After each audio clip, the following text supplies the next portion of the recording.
or banana? Banana to prito.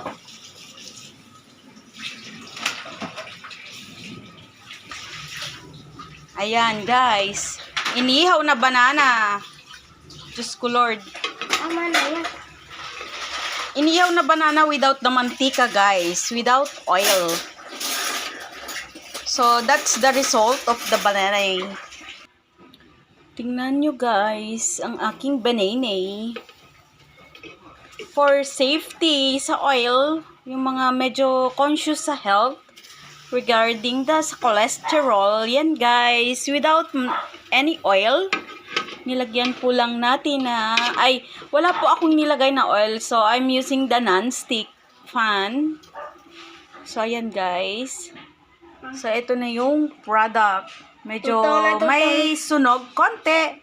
That's why, pwede na for safety.